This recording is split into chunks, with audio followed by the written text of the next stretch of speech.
trôi cả bầu trời nắng, trượt theo những nỗi buồn, thấm ướt lệ sầu môi đắng vì đành mất hy vọng.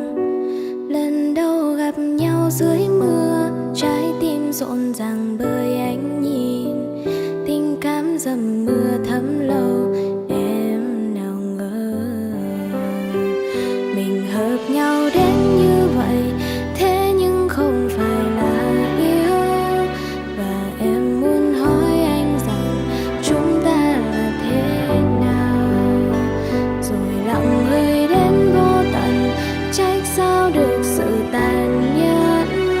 Anh trót vô tình thương em như là em gái. Đừng lo lắng về em khi mà em vẫn còn yêu anh. Càng xa lánh càng trông vắng, tim cứ đau và nhớ lắm. Đành phải buông hết tất cả thôi, nụ cười mỉm sau bờ môi ấm áp dịu dàng với anh.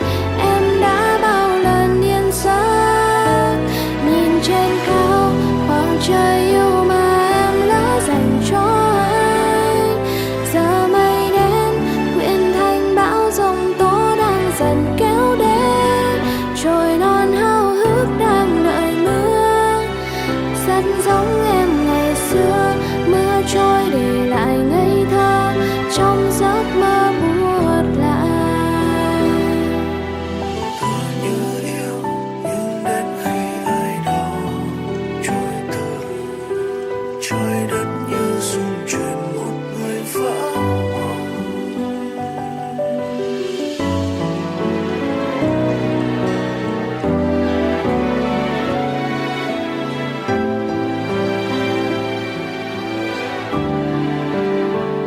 Mình hợp nhau đến như vậy, thế nhưng không phải là yêu. Và em muốn hỏi anh rằng chúng ta là thế nào, rồi lặng người đến vô tận, trách sao được sự tàn nhẫn.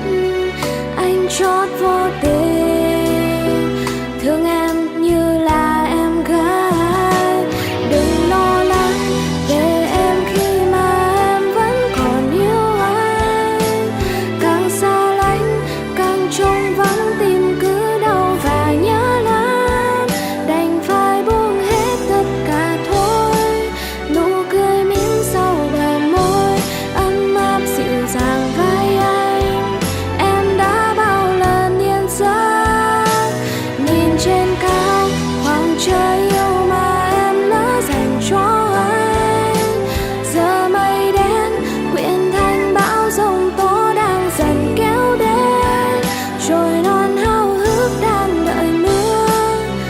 Rất giống em ngày xưa, mưa trôi để lại ngây thơ trong giấc mơ buốt lạnh. Đừng lo lắng về em khi mà em vẫn còn yêu anh. Càng xa lánh càng trông vắng, tim cứ đau và nhớ lắm. Đành phải buông hết tất cả thôi, nụ cười mỉm sau bờ môi ấm áp dịu dàng với anh. Em đã bao lần điên giấc nhìn trên cao khoảng trời yêu mà em lỡ dành cho anh. Giờ mây đến quyện thành bão giông tố đang dần kéo đến, trôi non háo hức đang đợi mưa. Rất giống em ngày xưa, mưa trôi để lại ngây thơ trong giấc mơ buốt lạnh. Nhớ nhưng chẳng thể bước đến, một nước mắt lòng buồn tênh. I cannot feel love.